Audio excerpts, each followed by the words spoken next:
안녕하세요. 요즘 들어 결혼하길 참 잘했다는 생각을 하는 50대 남자 구독자입니다. 와이프가 잘 나가서 처가덕을 보고 살아서 그러냐고요? 네, 보는 분들에 따라 그래서 너 참 결혼 잘했다. 그런 소리 하실 수도 있겠지만요. 혹시라도 아직 미혼의 구독자분들이 있으시다면 결혼은 서로의 밑바닥을 받는데도 사랑하는 마음이 변하지 않는 사람들과 해야 하지 않나. 감히 그런 조언을 해주고 싶네요. 가족에게도 가까운 친구에게도 절대 보여주고 싶지 않았던 저의 밑바닥 같은 모습을 보고도 감싸주는 것은 물론이요. 마음속에 꽁꽁 묻어두었던 상처를 얼마 전 아내 덕분에 훌훌 털고 일어설 수 있게 됐거든요. 이런 아내가 참 자랑스럽기도 하고 고마운 마음은 퍽 큰데 어디 자랑할 곳도 없고 해서 이렇게 사연을 적게 됐습니다. 요즘 뉴스를 틀면 뻑하면 모 연예인의 학교폭력 과거 폭로 기사가 종종 나오는 것 같아요. 볼 때마다 저도 아내도 인상을 찌푸리게 됩니다. 남일 같지 않거든요. 어쩜 변명도 그렇게 누가 적어준 것처럼 하나같이 똑같은지 철없던 시절에 생각 없이 했던 행동이었습니다 하고요. 그렇게 얘기하는 사람치고 지금 와서 그때의 일을 제대로 기억하고 있거나 진심으로 반성하고 있는 사람이 대체 몇이나 될까 싶습니다. 연예인들이야 지금 잘 나가고 있으니까 대중에게 노출되는 직업이니 그렇게 폭로를 하고 사람들한테 TV에 나와 저렇게 생글생글 웃고 있는 저놈이 사실 학창시절에 이 악물고 나를 괴롭히던 악마 같은 놈이었다 하고 폭로라도 할 수 있죠. 실제로 학교를 다니면서 알게 모르게 괴롭힘을 당했던 분들은 아마 제 얘기에 다 공감하실 겁니다. 길을 가다가 나를 괴롭혔던 그 놈과 비슷한 얼굴을 마주치기만 해도 아니 하다못해 어디 병원에 가서 진료를 기다리다가 그때 그 놈과 같은 이름을 듣기만 해도 심장이 덜컥 내려앉는 기분이요. 정작 그놈은 어디서 애 낳고 행복하게 잘 살고 있을지 모르는데 나 혼자만 발전도 없고 극복도 없이 과거의 그 상처 가득한 시절 속에서 자라지도 못하고 영영 머물러 있는 것만 같은 그 한심한 기분을 느껴야 한다는 것이 얼마나 분한지 말입니다. 나이가 50이나 먹고 나면 괜찮아질 줄 알았어요. 벌써 40년도 더 된 옛날이니까요. 그런데 왜 이렇게 어제 일처럼 생생한지 헤어지고 나면 세상 모든 이별 노래 가사가 다 자기 얘기 같다고 하죠. 저도 그렇습니다. 40년이 지난 지금도 매일같이 뉴스를 틀면 쏟아지는 학교폭력 기사가 다 제 얘기같이 느껴지는 그런 한심한 놈이었어요. 저 역시 학교폭력이라는 단어가 이렇게 대중화가 되기 전부터 학창시절 지독한 괴롭힘을 당해왔던 피해자였거든요. 아내와 제가 부부의 인연을 맺게 된 것은 한참 후의 일이지만 저희 둘은 한 동네에서 나고 자란 동창입니다. 그 말인즉슨 저희 아내는 제가 그렇게 지독한 괴롭힘을 당하던 시절을 생경하게 목격한 목격자이기도 하단 뜻이죠. 야, 내 말 안 들려? 너네 엄마 어제 우리 집에서 월급 받아갔다며. 용돈 받았을 거 아니야. 우리 집에서 받아간 돈이니까 좀 나눠 쓰자. 안 들려? 야! 야, 왜? 너도 엄마 닮아서 귀 병신이냐? 그래도 엄마 욕하는 건 들리나 보네. 네가 째려보면 어쩔 건데, 학창시절 밤마다 질 나쁜 애는 하나씩 어디든 있죠. 그런데 그 애는 달랐습니다. 질이 나쁘다는 말로는 표현이 안 되는 애였어요. 사람 나고 돈 났지 돈 나고 사람 났냐고요. 사람 위에 돈이 있다는 사실을 전 너무 어렸을 때부터 알아버렸습니다. 왜 전 그런 쓰레기 같은 놈의 표적이 되었을까요? 아버지가 일찌감치 돌아가셔서 아니면 말을 못하시고 귀가 안 들리시는 농인인 어머니와 둘이 살고 있어서 귀도 안 들리고 말도 못하니까 다른 일하는 아줌마들처럼 쓸데없는 말은 안 옮기겠다. 싼 값에 저희 어머니를 식모로 들인 그 친구의 엄마 때문에 이유야 차고 넘쳤겠죠. 그 애의 아버진 할아버지 때부터 대대로 물려받은 부를 축적해온 지역 유지였고 학교가 바뀌고 학년이 바뀌어도 새로운 담임 선생님을 만날 때마다 우리 아들 좀 잘 부탁한다. 외제차를 타고 학교에 찾아와서 정치인이었던 그 애의 할아버지 자사전 사이에 촌지 봉투를 끼워가지고 내밀기만 하면 학교에서 무슨 사고를 치던 간에 선생님들은 봐도 못 본 척하기 바빴습니다. 괜히 일을 크게 만들었다간 다음 학기에 그 봉투를 못 받는 것은 물론이고 자기 자리가 위태위태하다는 것을 알고 있었으니까요. 그 피해는 고스란히 저 같은 사람에게 돌아왔죠. 힘없고 가난한 친구들이요. 우리 엄마 가지고 함부로 얘기하지 마. 너 같은 놈이 함부로 말할 수 있는 사람 아니야. 한 번만 더 그딴 소리 하면 나도 안 참고 선생님한테 얘기할 거니까. 야, 무서워서 오줌 지릴 뻔했네. 네가 뭐 말하면 어쩔 건데? 어? 이게 노예면 노예답게 네 알겠습니다 하고 빌빌 기어야지. 어디서 주인한테 눈을 동그랗게 뜨고 대들어? 초등학교 때부터 아나무인으로 친구들을 괴롭히고 다니고 동네에서 소문이 자자했어요. 제가 그 애의 레이더에 본격적으로 들어왔던 건 초등학교 6학년, 어머니가 그 집에서 일을 시작하고 나서부터였고, 중학교에 올라가고 남자애들이 의뢰 그렇듯 덩치가 커지고 주변 애들에게 자기 힘을 과시하기 시작하는 중학생 사춘기 시절이 되면서부터 그 강도는 점차 심해졌던 것 같습니다. 저한테도 최후의 발악 같은 거였죠. 선생님한테 얘기할 테니 어지간히 해라. 들은 척이나 했겠어요. 그 애가 저렇게 말도 안 되는 이유로 시비를 걸기 시작하면 반 애들도 다 다른 곳으로 쳐다보면서 엮이지 않으려고 필사적으로 노력하는 이유도 다 아니까요. 어차피 백날 첫날 선생님한테 얘기해봤자 달라지는 게 하나도 없다는 것을요. 여자애들의 따돌림과 남자애들의 따돌림은 좀 다른 것 같아요. 뭐 누가 더 힘든 애, 안 힘든 애 이런 걸 따지자는 게 아니라요. 아무래도 신체적인 차이라는 게 무시 못하잖아요. 여자애들이 자기들끼리 왕따를 시키고 뭐 교과서를 숨기고 욕을 하고 이런 괴롭힘이라면 남자애들의 괴롭힘들은 그것보다는 좀 더 물리적인 괴롭힘들이 많은 거죠. 쉬는 시간마다 책상에 침 뱉고 의자를 발로 찬다거나 수업 시간 내내 등에다가 종이를 뭉쳐서 던지고 공부를 못하게 방해하고 급식실에서도 항상 눈에 띄지 않으려고 구석에서 밥을 먹었던 것 같아요. 언제부터인가 땅만 보고 걷는 습관이 생기더라고요. 걷고 있으면 누가 하도 발을 걸고 넘어뜨리는 일이 많아가지고요. 차라리 제가 덩치라도 크고 싸움이라도 잘했으면 좀 좋아요. 거울을 들여다보면 비리비리한 체구에 얼굴은 항상 우울하고 주눅 들어 있고 제가 봐도 제 자신이 한심할 때가 많았죠. 아들, 또 싸우고 들어온 거 아니지? 친구들이랑 싸우지 말고 사이좋게 지내. 엄마한테 너밖에 없어. 네가 밖에 나가서 사고를 치면 엄만 감당할 자신이 없다.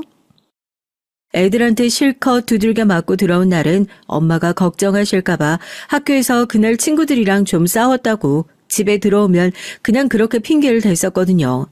그럴 때마다 어머니는 걱정스러운 얼굴로 제 손을 꼭 붙잡고 하나밖에 없는 아들이 혹시라도 나쁜 친구들과 어울려 다니는 것은 아닐까 어찌나 걱정을 하던지요.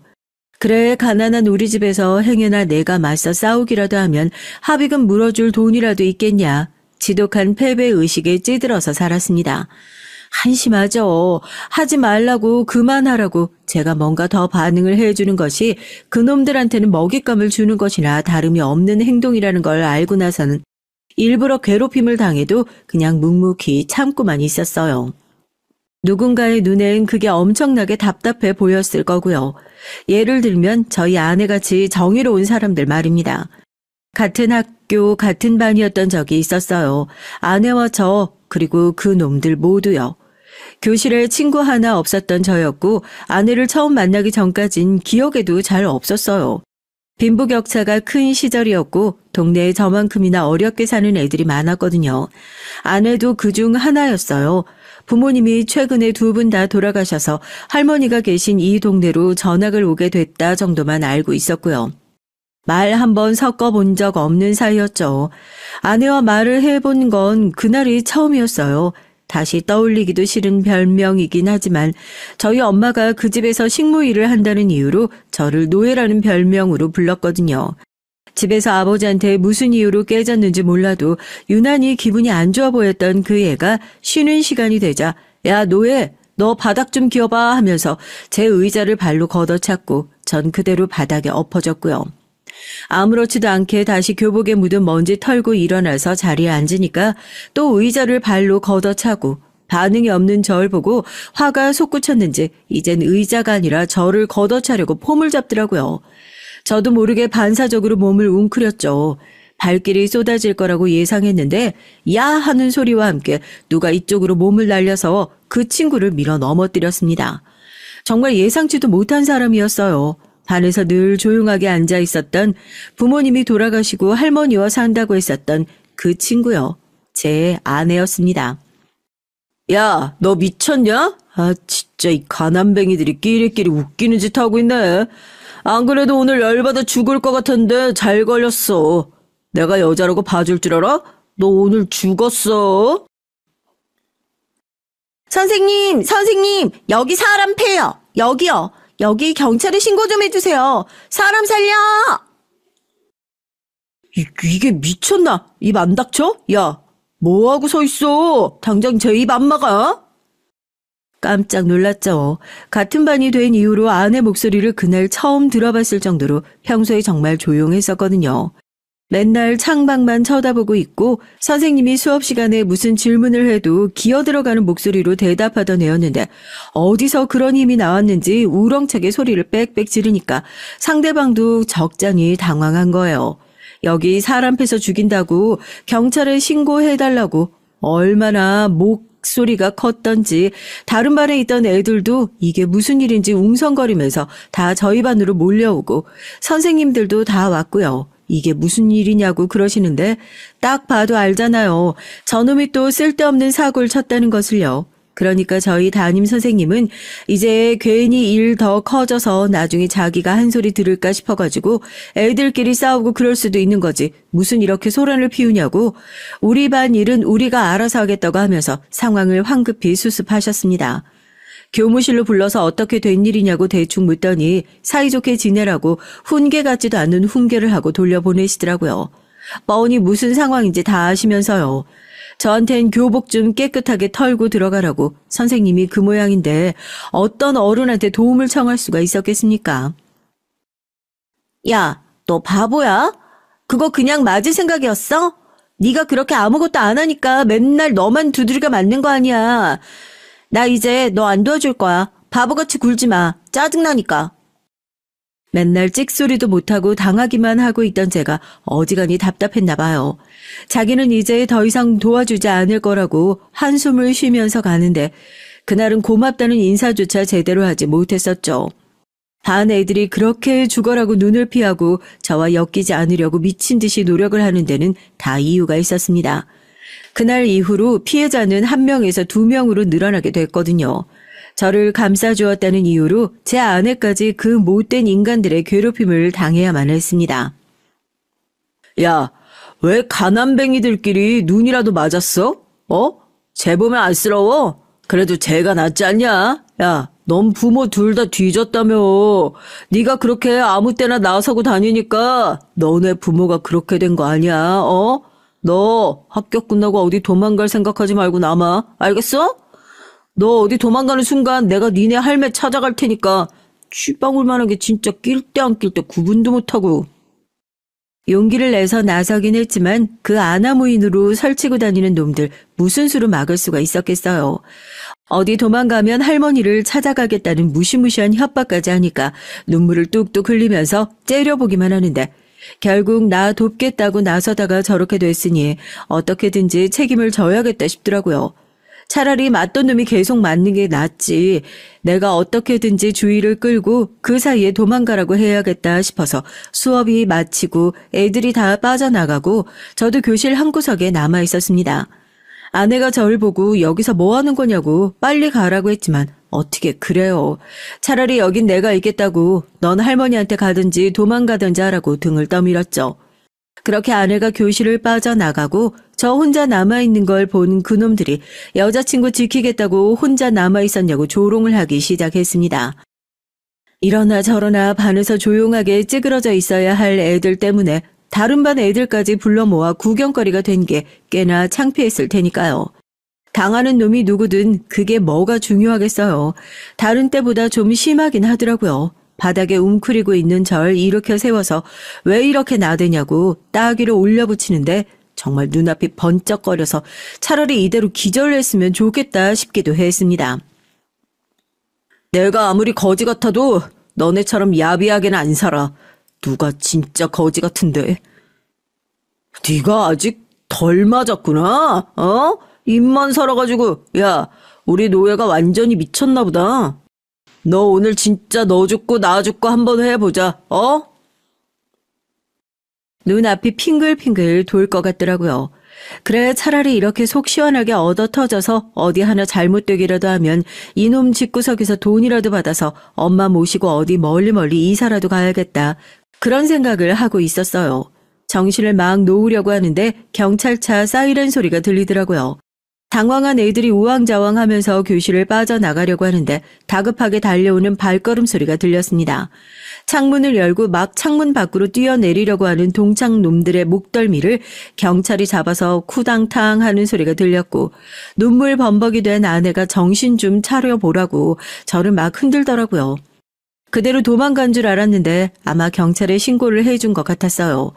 죽도록 맞아서 그랬는지 안심이 됐는진 몰라도 전 그대로 까무룩 정신을 놓아버렸고요. 돈이 참 좋긴 좋더라고요.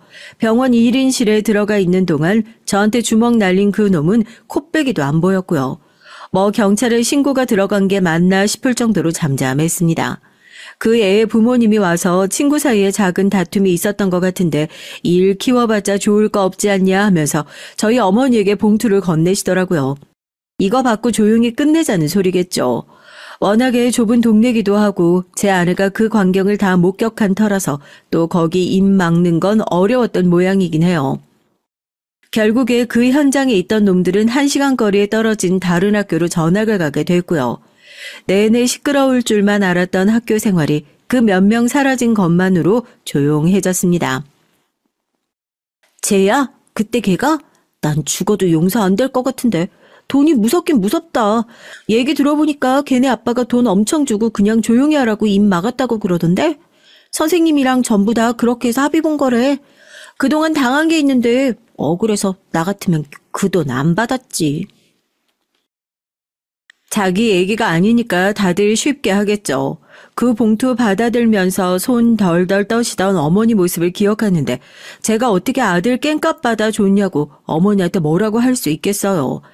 불편한 몸으로 혼자서 뻔히 어렵게 돈 벌어 아들 하나 열심히 키워보려고 하는 거 제가 제일 잘 알고 있는데요.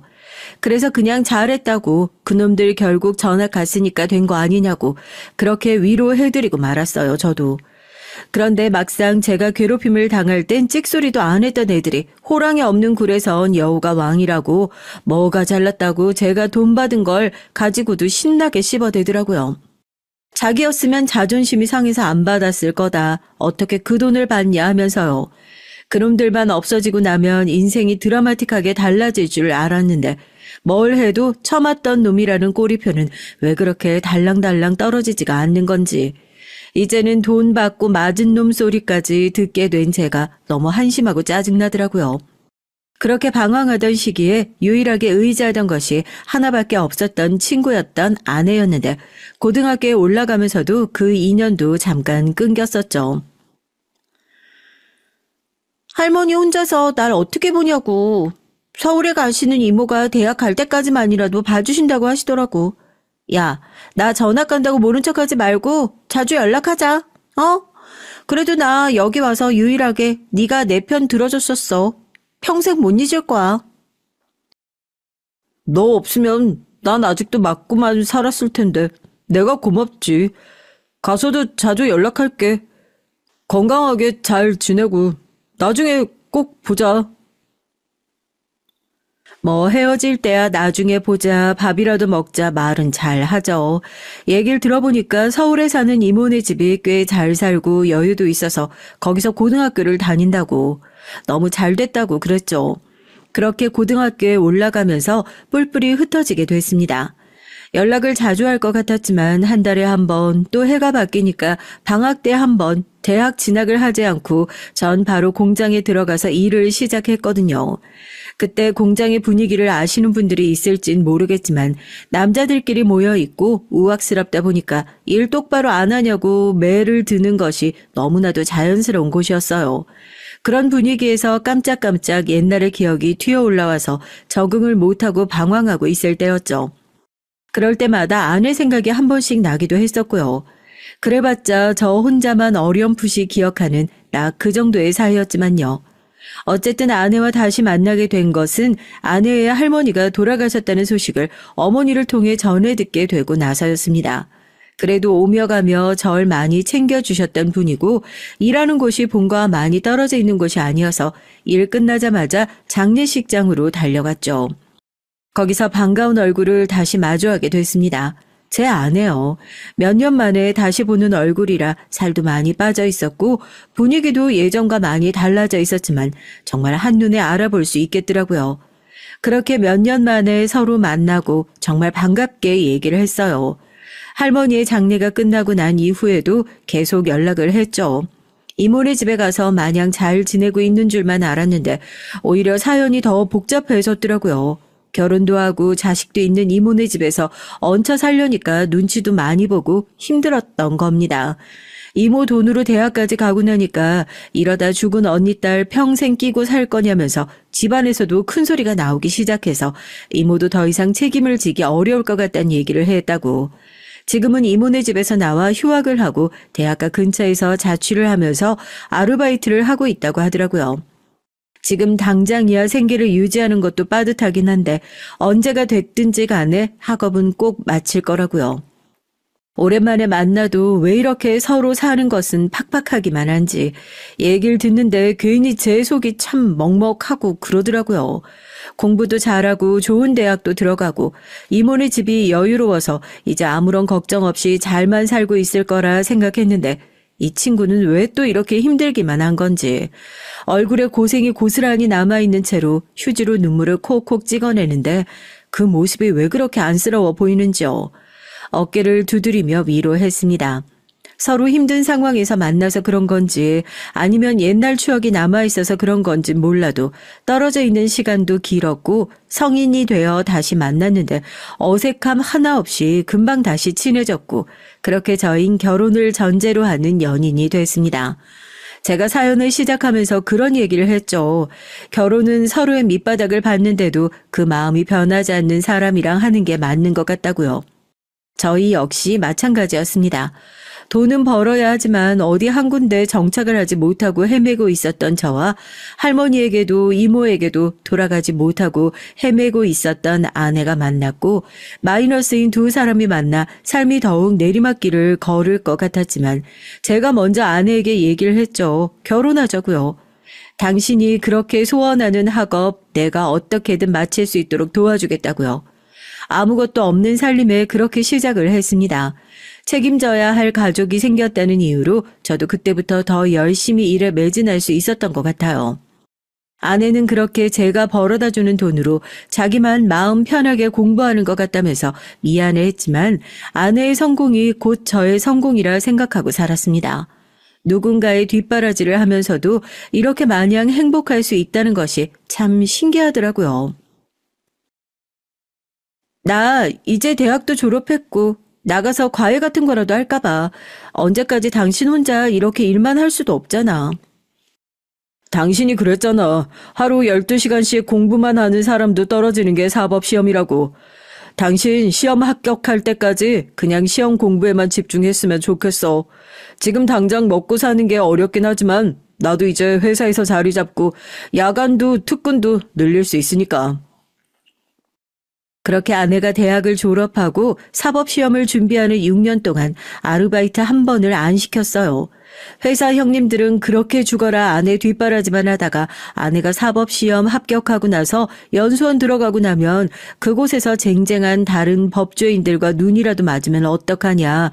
사법시험 합격하고 나면 결혼을 하던 말던 상관없이 전화가 하루에 10 몇 통씩 온단다. 주변에 사법시험 합격한 아는 형님이 있는데 집에 본처가 버젓이 있는데 스폰서 없이는 성공하기 어렵다고 더 어려운 제안이 그렇게 많이 들어온단다. 저를 걱정하는 시선도 많았었죠. 솔직히 아내가 시험에 합격할 거라는 확신도 있었기에 그런 얘기를 들으면 기분이 마냥 좋았던 것도 아니에요. 그러나 힘든 시기를 함께 보내고 밑바닥까지 서로 다 드러내 보인 아내와 저에게 남들은 이해할 수 없는 끈끈한 유대감 같은 것이 있었고 세상 모든 사람이 나를 다 배신하더라도 아내 하나만큼은 나를 배신하지 않을 것이라는 강한 믿음이 있었죠. 그렇게 아내가 사법시험에 좋은 성적으로 합격하고 검사 임용까지 되었을 땐 세상을 다 가진 것처럼 기뻤습니다. 아내도 펑펑 울면서 임용증을 저에게 안겨주고 큰절을 하더라고요. 이게 다 당신 덕이라면서요. 당신 없었으면 내가 어떻게 이 큰일에 도전할 생각을 했겠어. 이 임용증 할 수만 있다면 여기에 쉼표 찍고 당신 이름까지 적고 싶다. 정말 고마워. 내가 꿈 포기하지 않게 옆에서 도와줘서. 이제부턴 내가 당신한테 은혜 갚으면서 살게. 검사 아내를 두었다는 것에 대한 자부심이 아니라요. 우리 두 사람이 얼마나 힘들게 살았는지 아니까요. 그런 힘든 상황 속에서도 포기하지 않았고 끝내 성공했다는 것에 대한 자부심이 생기더라고요. 공장에서 같이 일하는 형님들도 진심으로 축하해 줬습니다. 아내가 검사가 되고 나서야 보통의 사람들이 사는 일상의 궤도 안으로 진입한 것 같은 느낌이었거든요. 달라진 건 크게 없더라고요. 전 여전히 공장으로 출근하고 늘 하던 일을 했고요. 아내는 법조인으로서 열심히 자기 소명을 다했고요. 그렇게 또 몇 년이 지나고 나서 삶의 여유가 생기고 나니까 저희도 그동안 엄두조차 내지 못했던 아이를 갖자는 생각을 하게 됐고 결혼한 지 10년 만에 아이를 낳게 됐습니다. 아들이었어요. 책임져야 할 가족이 또 하나 늘어난 거죠. 아들이 자라고 학교에 들어가고 나서 아내보다 제가 오히려 더 아들의 학교 생활에 신경을 많이 썼던 것 같아요.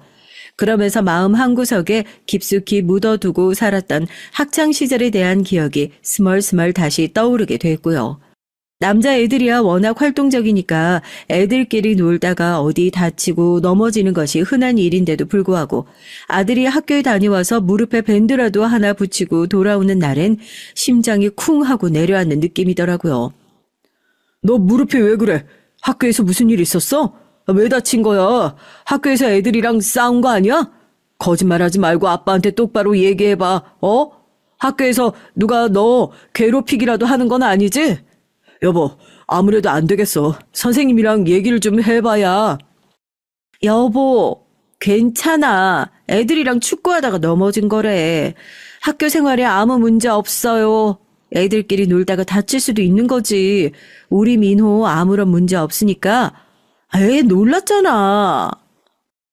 다른 건 몰라도 아이 문제에 있어서 심각하게 반응하는 제 모습을 보면서 아내는 한편으로는 이해를 한다면서도 여전히 그때 일에서 벗어나지 못하는 것 같은 제 모습을 안쓰러워하는 눈치더라고요. 요즘 애들은 그러지 않는다. 우리 애는 학교 생활 잘하고 있고 자기도 배로 신경을 쓰고 있으니까 걱정하지 않아도 된다면서요. 아내도 자기 일을 완벽하게 해나가면서 가정을 잘 이끌어 나가고 있고 저희 아들도 교우 관계가 얼마나 좋은지요. 학교만 끝나면 친구들을 몽땅 끌고 집에 와서 실컷 놀다 가는 바람에 애들 엄마가 오죽하면 친구들 데리고 집에 오는 건 좋은데 방 청소도 제대로 안 해놓고 애들 부르기 창피하지 않냐고. 제발 애들 부르고 싶으면 방 청소만이라도 제대로 해놓으라고 뭐라고 할 정도로요. 모두가 안 좋은 과거들은 금방 툭툭 털고 일어나서 잊어버리고 자기 자리에서 해야 할 일을 잘 하면서 살고 있는 것 같은데 저 혼자만 여태 그 과거에서 멈춰 있는 것 같은 모습을 보일 때마다 얼마나 자괴감이 느껴졌는지 모르겠습니다. 이젠 나를 두들겨 패던 그 놈들도 다 사라졌고 그 놈들은 나를 괴롭혔던 옛날을 어디서 술 마시면서 무용담처럼 늘어놓으면서 살고 있을지 모르는데 왜 나만 이렇게 몸 웅크리면서 한심하게 살고 있는지 하나의 아빠라는 사람이 한 집의 가장이라는 사람이요. 나도 이제 달라져야겠다 생각한 결심은 그리 오래가지 못했습니다. 쓸데없이 한 걱정은 꼭 안 좋은 일을 불러오는 것 같아요. 퇴근을 하고 집에 돌아왔는데 아내가 식탁에 앉아 심각하게 핸드폰을 들여다보고 있더라고요. 어디서 뭐 안 좋은 조사 소식이라도 들어왔나 싶었는데 저를 불러서 혹시 당신에게도 연락이 왔냐고, 당신 혹시 갈 거냐고 그러는 겁니다. 제가 하는 일의 특성상 출근을 할 땐 핸드폰에 스티커를 붙이고 들어가고 해서 출근을 하고 나서는 핸드폰을 거의 잘 보지 않거든요. 뭐 나한테도 연락이 왔나 동창들의 소식인가 해서 핸드폰을 꺼내 들었는데 왜 아내가 저렇게 심각한 표정인지 알겠더라고요. 당신은 어떻게 생각할지 모르겠지만 난 그냥 당신이랑 나랑 이 자리 한번 같이 갔다 왔으면 좋겠다 싶기도 해. 언제까지 우리만 이렇게 옛날 일에 매여서 살 거야? 당신 예전에 나랑 밥 먹으면서 그랬잖아. 옛날 친구들 어떻게 사는지 궁금하기도 하다고. 그냥 가서 보면 되지. 우리가 못 갈 자리 가는 것도 아니고.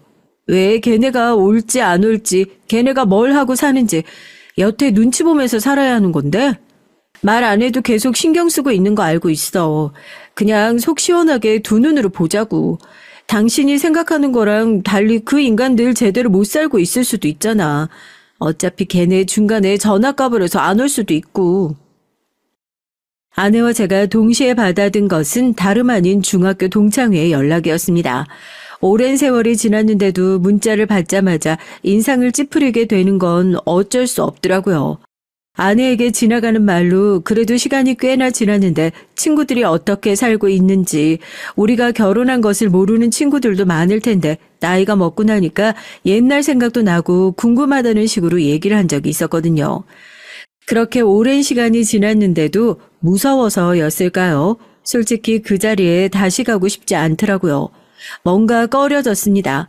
그런 저를 보면서 아내는 이제 다 지난 일인데 우리가 그 자리에 당당하게 가지 못할 이유가 뭐가 있냐. 솔직히 난 당신이 아들 일로 벌컥 화를 낼 때마다 그때 일을 아직도 못 잊고 있는 것 같아서 마음이 너무 안 좋다.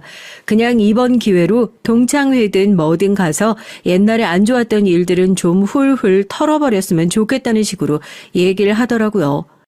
제가 이상한데 고집이 있어서요. 밖에 나가서 다른 사람한테 쉽게 고집을 꺾는 사람은 아닌데 아내 말엔 이상하게 고집을 못 부리겠더라고요. 나는 싫다. 그렇다고 굳이 나서서 거기를 찾아갈 만한 이유도 없지 않냐. 나름대로 버팅겼는데 왜 그렇게 당당하지 못하냐는 소리를 듣고 나니까 이건 아니다 싶더라고요. 그래, 당신이 그렇게 정 원하면 가겠다 하고 일단 질러놓고 봤죠.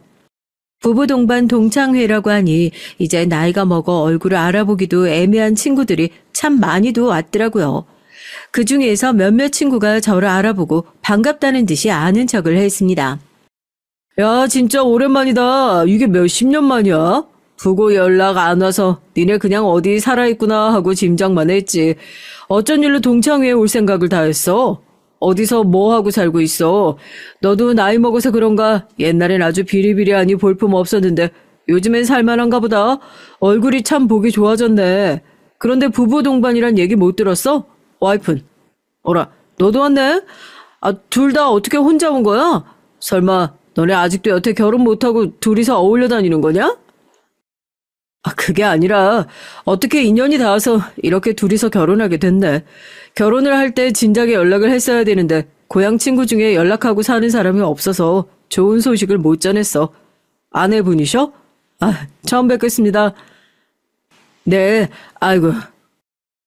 뭐 둘이서 결혼을 해? 야, 얘들아 여기 좀 봐봐라. 세상에 둘이 결혼을 했단다. 자식아, 그런 좋은 소식이 있으면 동문회에다 연락을 했어야지. 동문끼리 결혼을 했는데 우리가 화환도 보내고 축의금도 보내고 했을 텐데. 안 그래도 우리 어머니가 뭐 너네 둘이 결혼을 하네 어쩌네 그런 얘기를 어렴풋이 한 적도 있었던 것 같은데 난 그때까지만 해도 그냥 동네 어르신들이 헛소문 가지고 얘기하는 거라고 생각했는데 그 말이 사실이었구나.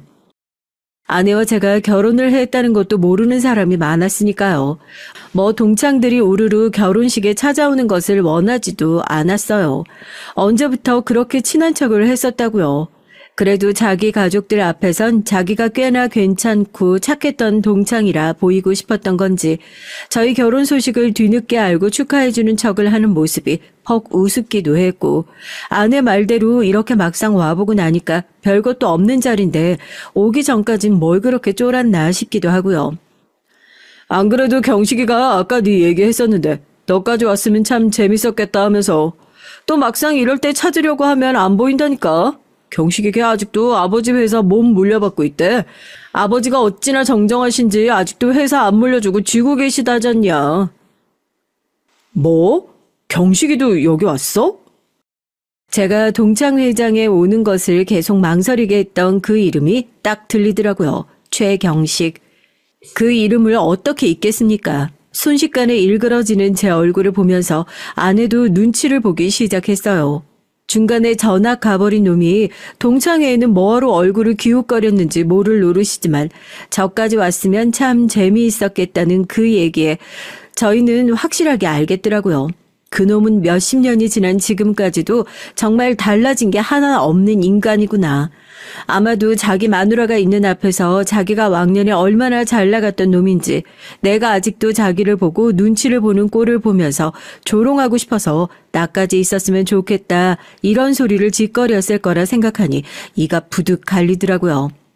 동창회 자리에는 오랜만에 만난 저를 반가워하는 사람들이 가득하다 생각했는데 그 순간 그냥 사람 좋은 척을 하는 사람으로 가득하다는 생각을 했습니다.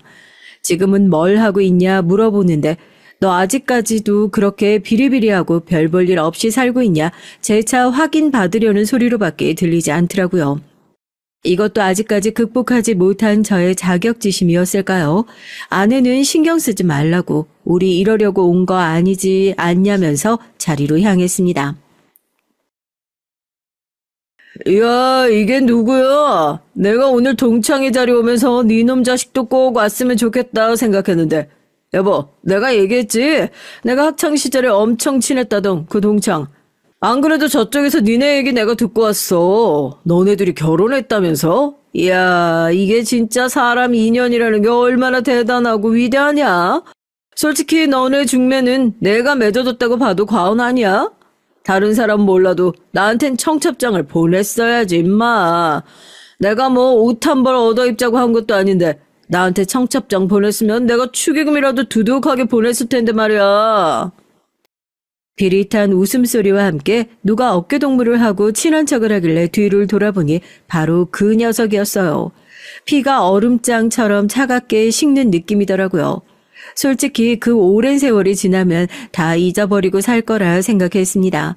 피해자도 가해자도 잊지 않고 있었던 거죠. 그놈도 여전히 제가 자기한테 괴롭힘을 당하면서 자기가 시키는 것이라면 뭐든지 다 하던 그런 별 볼 일이 없는 놈이라고 생각하고 있었던 거죠. 기억 속에 여전히 그렇게 남아 있었던 겁니다. 제가 기분 나쁘게 어깨에 둘러진 팔을 툭 하고 치우니까 이 자식이 오랜만에 만나서 낯을 가리는 거냐며 머리를 툭 치더라고요. 순간 동창의 분위기가 싸하게 얼어붙었고요. 그놈은 분위기를 왜 이렇게 구리게 만드냐면서 술이나 먹자고 저희 맞은편에 앉아서 혼자 신나가지고 떠들어대기 시작했습니다. 자기 와이프에게 말도 안 되는 소리를 떠들어대면서 말이죠. 학창시절에 자기가 약한 친구들을 보면 얼마나 챙겨주려고 애를 썼는지 모르겠다. 이 친구도 나 없었으면 학창시절 재밌게 못했을 거다. 이 두 사람도 결국 내가 이어준 거나 다름이 없다면서요. 왜 예나 지금이나 변한 게 하나도 없을까요? 뭐가 무섭다고 그 자리에 있는 다른 놈들도 어색하게 하하 웃으면서 그랬지 하고 그놈의 기분을 살피면서 분위기를 맞춰주기 바빴고 저 역시도 속으로는 화가 나고 분하지만 아무런 말도 하지 못하고 자리를 박차고 일어나지 못하는 것이 정말 달라진 게 하나 없구나 그 생각이 들더라고요. 다른 사람도 아니고 아내 앞에서 가장이란 인간이 여전히 이런 인간이라는 걸 증명해 보이는 꼴 같아서 자괴감이 느껴졌습니다. 저만 빼고 모두가 즐거운 자리, 동창회의 분위기는 점점 더 무르익어 갔어요. 저희가 그 자리에서 공유할 만한 추억이 뭐가 있겠습니까? 매일같이 학교에 가면 죽도록 괴롭힘을 당했던 기억밖에 없는데요. 이제 와서 생각해보니 그런 사람 둘이서 무슨 부귀영화를 누리자고 그 자리에 누가 등 떠민 것도 아니고 시킨 것도 아닌데 당당하게 갔는지 뭘 바꿔보자고 온 건지 어이가 없더군요. 신나서 제 잔에 술을 따라주던 그놈의 눈도 술에 취해 점점 풀려가기 시작했습니다. 옆에 따라온 아내도 이제 그만 좀 마시라고 말리기 시작하더군요. 술이 더 들어가기 시작하니까 개차반 같은 본인의 본성이 숨기지 못하고 드러나기 시작했어요. 옆에 자기 와이프가 있다는 것도 깜빡하고 할 말 못할 말 가리지 않고 마구 짓거려대기 시작했으니까요. 야, 넌 이놈이랑 왜 결혼했냐? 이러면 뭐 잘하는 거라도 있나 보다. 하긴 그러니까 네가 고등학교 때부터 이놈이랑 붙어 먹었겠지. 사실 니네 고등학교 때부터 애들 몰래 뒤로 그 짓거리라도 하고 있었던 거 아니야? 아니 얘네가 찌질한 걸로 아주 유명했거든. 야, 너 그때랑 아주 똑같네. 안 들리는 척하는 게. 자, 그럼 한번 대답을 해봐. 이놈이 뭐를 그렇게 화끈하게 잘하는데? 아이 저런 놈이랑 결혼하니까 좋냐? 그때였습니다. 아내가 자리에서 벌떡 일어나더니 팔로 테이블에 있는 그릇을 그대로 밀어버렸어요. 그릇이 와장창 소리를 내면서 바닥에 떨어지고 난리가 나고 테이블에 앉아있는 모두가 벙쪄서 저희 아내를 쳐다봤죠. 저 역시 마찬가지였습니다. 아내랑 결혼을 한 이후에 그 흔한 부부싸움조차 한 번을 한 적이 없어서 아내가 그렇게 화를 내는 모습을 본 적이 없었으니까요. 표정 하나 안 바뀌고 동창회장을 아수라장으로 만든 아내가 자기 앞에 놓여져 있는 맥주잔을 들어서 맞은편에 앉아있던 그놈의 얼굴에 그대로 끼얹었죠. 야! 에이, 너 진짜 미쳤어? 지금 내가 누군 줄 알고 이게 진짜 미쳐가지고. 버럭버럭 소리를 지르는 동창놈과 그 옆에서 괜찮냐면서 손수건을 꺼내 자기 남편의 얼굴을 닦느라 정신이 없는 그놈의 와이프를 비웃은 저희 아낸 가방에서 명함 지갑을 꺼내 자신의 명함을 꺼내들고 그놈의 얼굴에 냅다 집어던졌습니다. 주섬주섬 아내의 명함을 집어든 그놈은 아내의 검사 명함을 확인하자마자 믿기지가 않는다는 듯이 물에 젖은 생쥐꼴을 하고 이게 뭐냐고 눈이 휘둥그레져서 되묻더라고요. 뭐긴 뭐야. 네 놈이 얼마나 잘났기를 지금 검사 앞에서 감히 건방지게 성희롱을 해? 그쪽은 불쌍해서 어떡해요? 얼마나 인생을 잘못 살았길래 저딴 분리수거도 안 되는 쓰레기 같은 놈을 남편이라고 주워가지고 여기 명함 한 장 더 줄 테니까 정신 똑바로 박혀있는 여자면 집에 들어가자마자 이혼 준비부터 하고 뭐 변호사 같은 거 필요하면 나한테 연락하든지 해요. 그쪽이 뭘 보고 저놈하고 결혼했는지 모르겠지만 저놈 어렸을 때부터 학교 폭력 일삼던 놈이고 오늘 말하는 꼬라지 들었죠? 갱생 불가인 쓰레기니까 어렸을 때야 니네 부모가 뒷수습 다 해줬을지 모르겠지만 이제 우리 알 거 다 아는 성인이잖아? 이제 네 앞가림은 네가 해야지. 내가 이제부터 이 약 물고 니네 회사며 너까지 원래 있어야 할 자리로 싹 다 돌려보내줄 거거든. 니네 부모가 거기까지 막아줄 수 있는지 보자고. 인생 살면서 가장 만나지 말아야 할 사람이 검사라는 얘기 들어봤니? 그게 왜 그런 줄 알아? 위아래로 3대까지 족쳐버린다고. 내가 다른 건 몰라도 그거 하나는 제대로 할 수 있거든.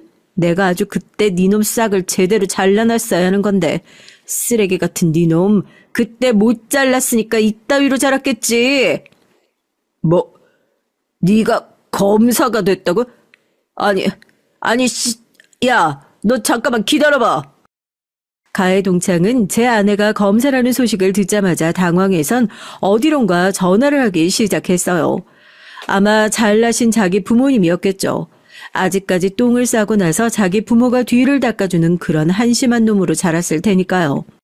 하지만 저희 아내가 말한 것처럼 이제 이 나이 먹었으면 자기 앞가림은 자기가 할 나이 아니겠습니까?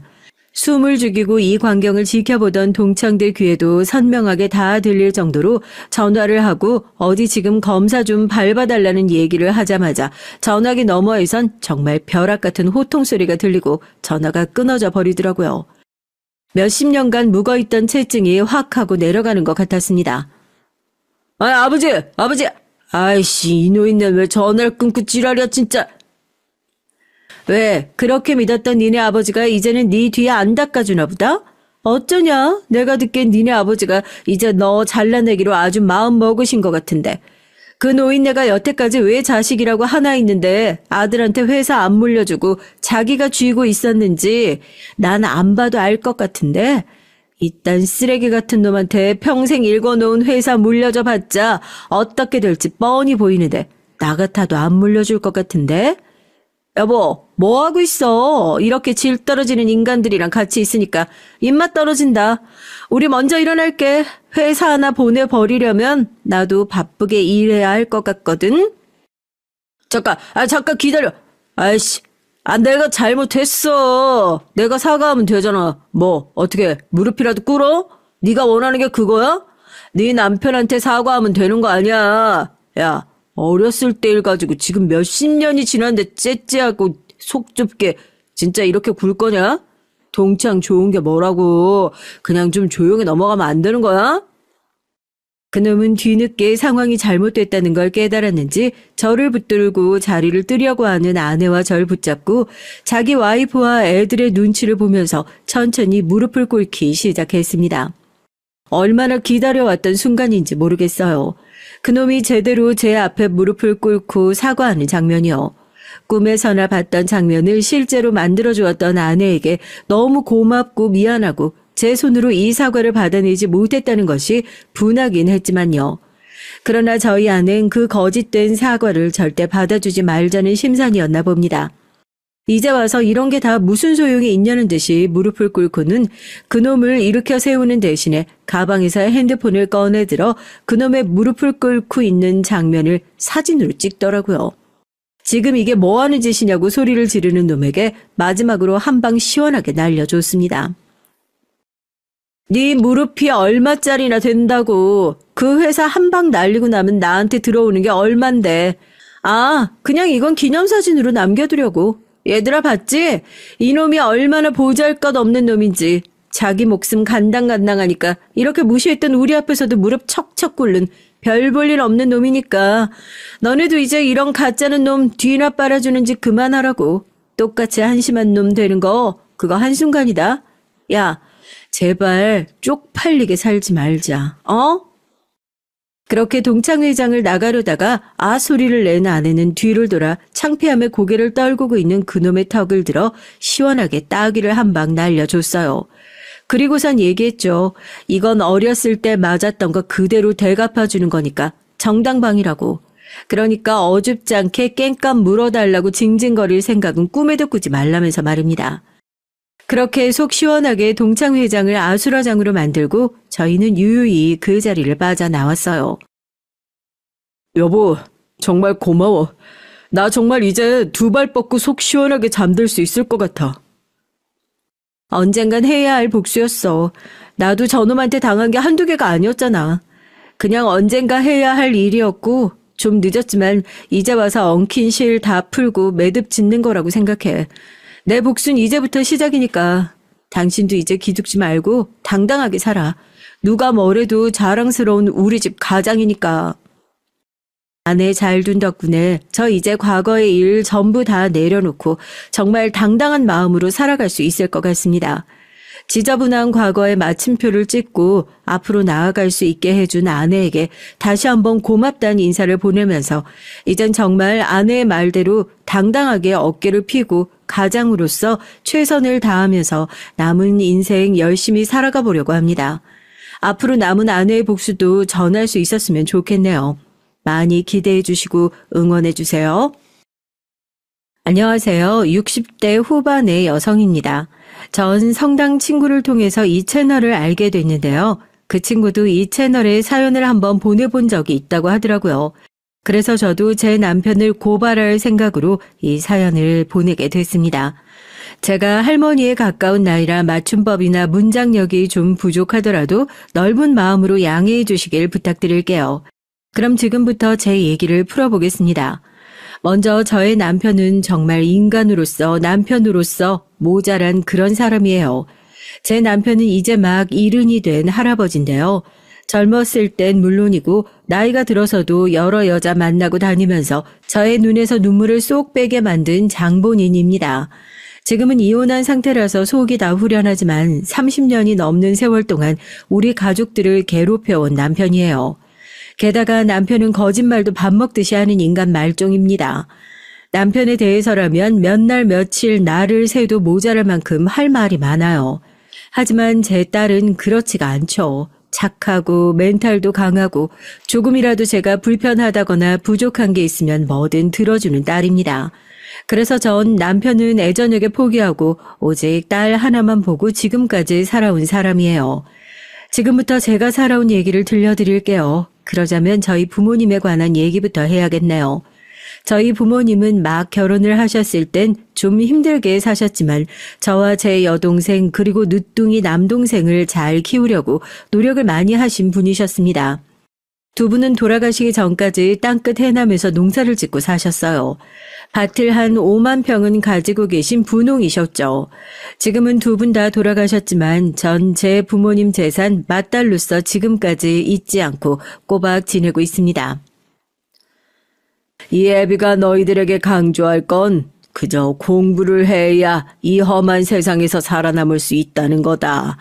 너희들은 열심히 공부만 해. 이 엄마 아빠가 학비는 다 대줄 테니까. 비용은 걱정하지 말고 힘 담는 데까지 열심히 배워야 돼. 그래서 남들에게 속지 말고 남들보다 못하지 않는 그런 삶을 살아라.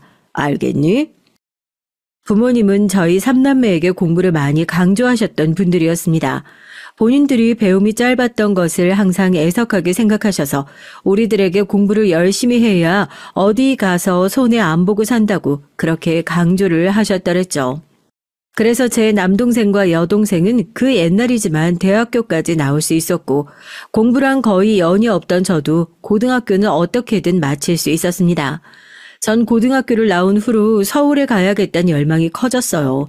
서울은 저에게 별천지 같은 곳으로 TV에 나오던 그곳은 온갖 젊은이들이 예쁘게 꾸미고 거리에 나다니는 것이었으니까요. 엄마, 저 이제 혼자서 살아볼래요. 서울로 가서 돈 벌면서 제가 알아서 집 사고 땅 사고 할 거예요. 그러니까 허락만 해주세요. 그건 안 된다. 서울은 누가 그러던데 눈만 감았다 떠도 코를 베어가는 험악한 곳이라잖아. 그리고 거기에서 네가 할 수 있는 일이 뭔데? 그냥 엄마 아빠랑 같이 해남서 농사 지어. 그러다 동네 청년한테 시집가. 여자는 시집만 잘 가도 팔자가 바뀌어. 아버지 말씀 듣고 그냥 여기서 살아. 엄마, 제가 집에서 장녀잖아요. 제가 반듯한 직장을 가지지 않으면 동생들이 뭘 보고 서울에 올라오겠어요? 제가 부지런히 일해서 기반 닦아 놓을 테니까 제발 허락해 주세요. 저 정말 돈 많이 벌 자신 있어요. 어렵게 고등학교를 졸업한 후 전 돈을 벌러 서울로 혼자 상경했습니다. 부모님은 어린 제가 서울로 나간다니까 걱정이 돼서 반대를 하셨지만 그 당시에 전 서울에 대한 환상이 있었어요. 그곳만 올라가면 돈도 많이 벌고 내가 살고 싶은 대로 살 수 있겠다는 생각을 했죠.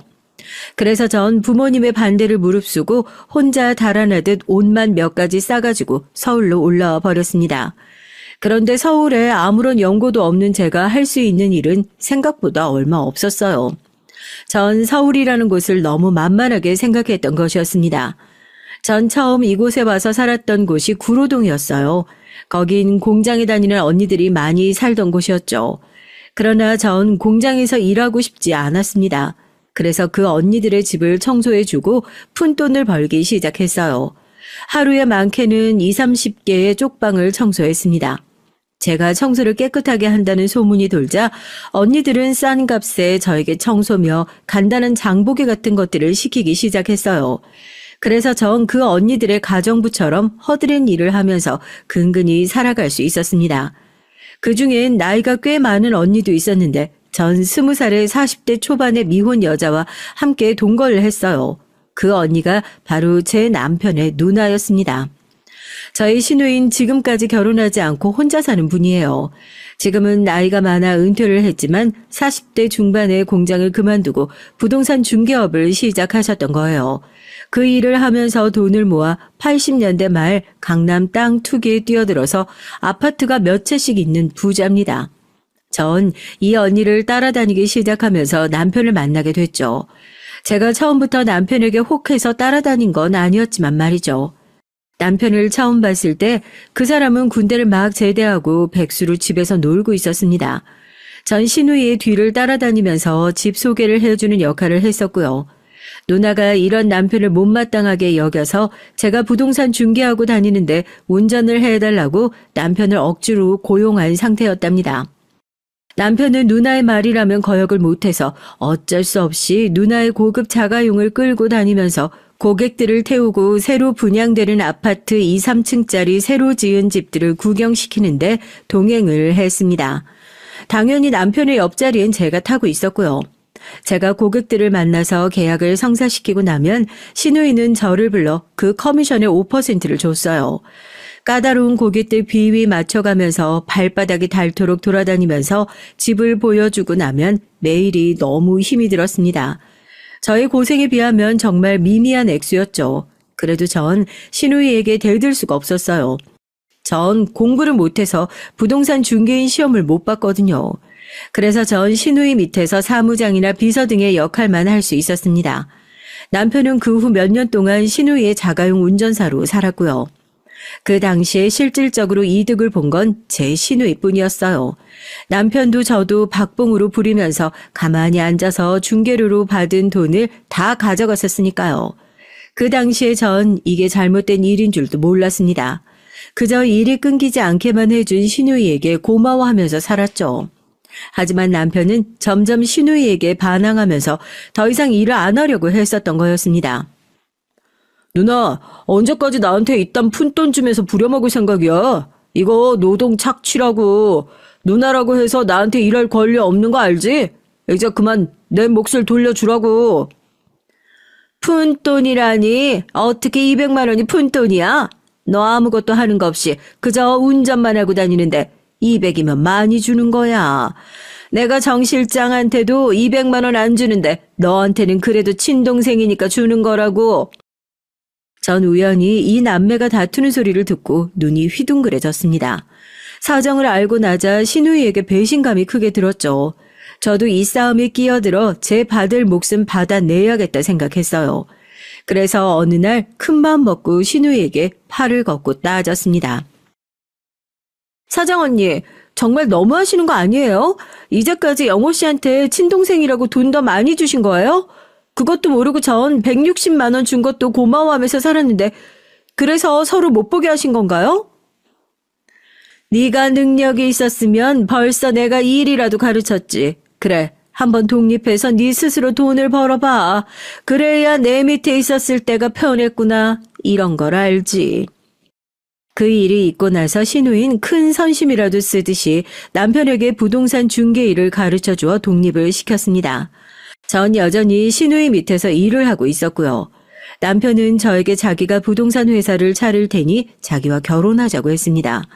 지금은 남편과 이혼한 후 딸과 함께 26평짜리 작은 아파트에 전세를 얻어 살고 있지만 제가 처음부터 이렇게 가난하고 힘들게 살진 않았어요. 결혼하고 초기엔 남편이 부동산 사업을 크게 해서 저도 사모님 소리를 들으면서 부유한 생활을 한 적도 있었습니다. 전 남편과 결혼한 지 2년이 지나서 딸 하나를 낳았죠. 남편은 그때 당시엔 크게 기뻐하면서 딸이 필요하다는 것, 갖고 싶다는 장난감들은 다 사주면서 공주처럼 키웠습니다. 그러나 남편은 언젠가부터 집에도 며칠씩 안 들어오고 저와 딸을 버려두다시피 신경 쓰지 않고 살았어요. 그건 딸이 10살이 되었을 때였는데요. 딸은 이제까지 학교 학부모 참관 수업에 꼭 아빠가 오기를 바랬었어요. 딸이 초등학교 1, 2학년 때는 남편도 흔쾌히 딸의 참관 수업에 참여를 하겠다고 했죠. 아빠, 오늘 참관 수업에 멋있는 양복 입고 와야 돼. 아빠가 우리 반 애들 아빠 중에 제일 멋있는 사람이란 말이야. 난 아빠가 학교에 오는 게 너무 좋고 자랑스러워. 그래, 우리 딸 덕분에 아빠가 멋진 양복 자랑할 때도 있고 좋은데 오늘 11시까지라고 했지? 아빠가 꼭 갈게. 기다려 우리 딸. 이렇게 남편과 딸의 관계는 누구든 부러워할 만큼 살갑고 좋은 관계였어요. 그런데 딸이 4학년이 되던 해에 남편은 처음으로 딸의 참관 수업을 못 간다며 저에게 대신 가라고 미루더라고요. 전 갑자기 냉정해진 남편이 이해가 안 돼서 따지듯이 물었죠. 매년 자기가 먼저 알아서 가겠다고 했는데 왜 이번엔 안 되느냐고 말이에요.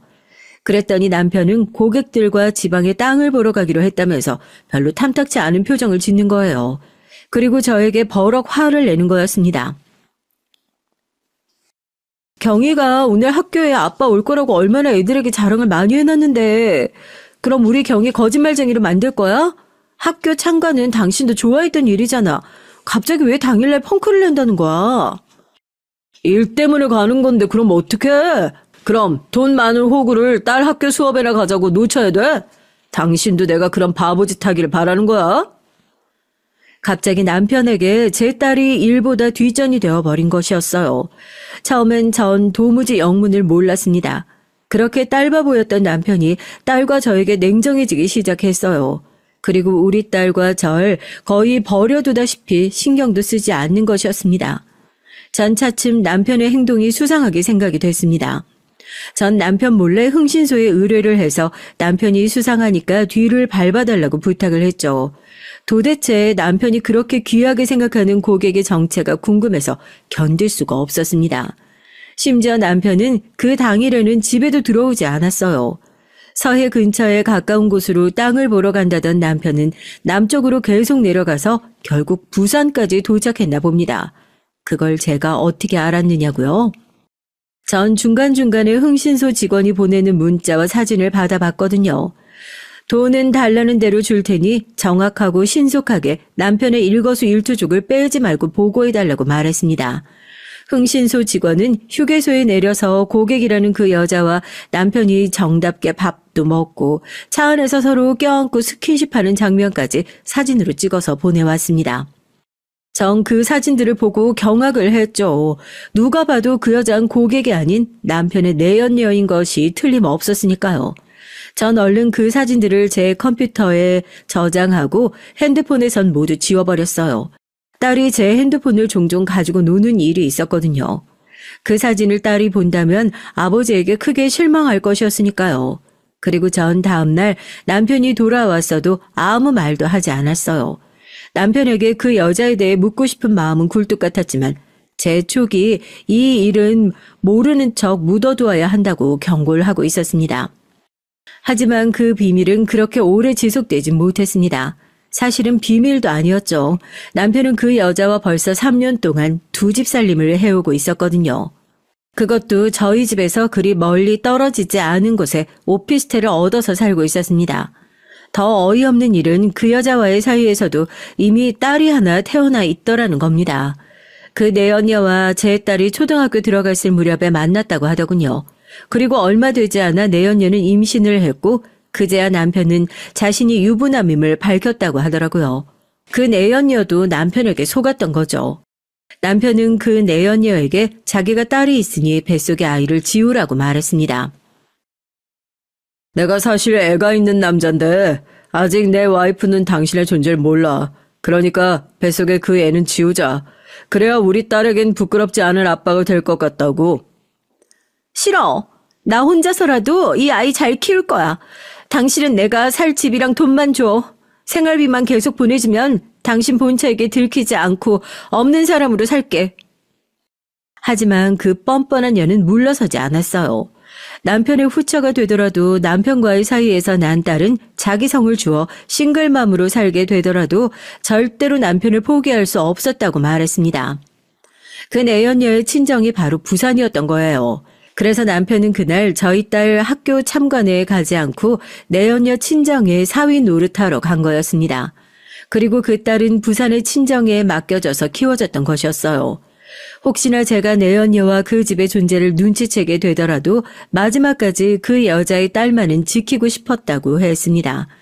그러나 그 내연녀의 딸 아이도 학교를 들어갈 때가 되자 내연녀는 아이와 함께 서울에서 살고 싶다고 말했나 봐요. 갈수록 뻔뻔하게 자기 욕심을 얘기하는 내연녀에게 남편은 달래듯이 이렇게 말했다고 해요. 나 이제 이렇게 숨어 사는 거 정말 지긋지긋해. 당신 난지 본처인지 이제 결정을 해줘요. 우리 애도 이만큼 컸으니까 나도 서울에서 우리 딸이랑 당신이랑 같이 살고 싶어. 그래, 알았어. 진정하고 내가 와이프한테 이혼해달라고 말해볼 테니까 기다려. 나야 당연히 당신 편이고 당신만 사랑하지. 그 여자는 아무것도 아니야. 그냥 서류상 부부일 뿐이야. 남편은 내연녀의 압박을 견디다 못해 할 수 없이 저에게 모든 것을 얘기했어요. 그리고 제게 이혼을 요구하더군요. 전 절대 이혼은 안 된다고 고집을 부렸습니다. 우리 딸을 하루아침에 이혼녀의 아이가 되게 할 수 없었어요. 여러분들 생각해 보세요. 부정을 저지른 건 내 남편인데 왜 그 피해를 고스란히 저와 제 딸이 당해야 하는 겁니까?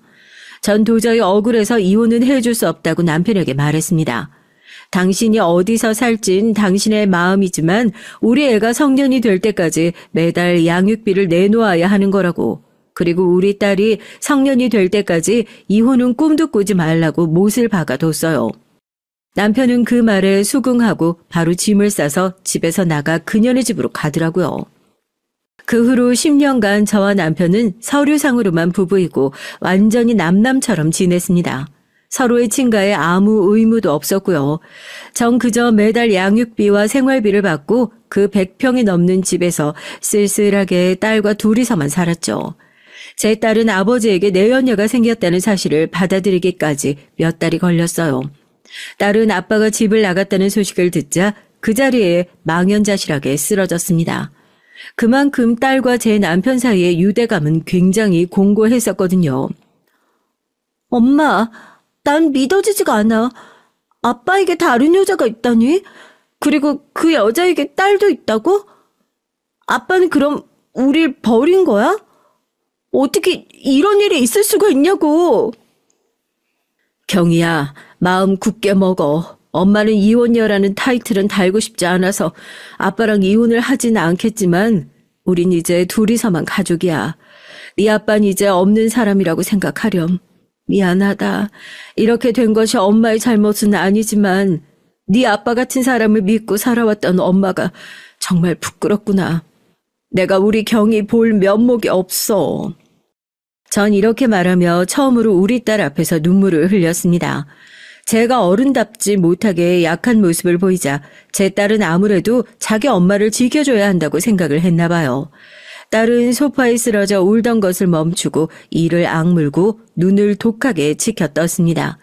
그리고는 제 등을 토닥거리며 이렇게 말하는 것이었어요. 엄마, 나 성공할 거야. 그래서 우리를 버린 아빠에게 복수를 해주고 말 거야. 두고 봐요. 내가 어떻게 아버지에게 복수를 하는지 말이에요.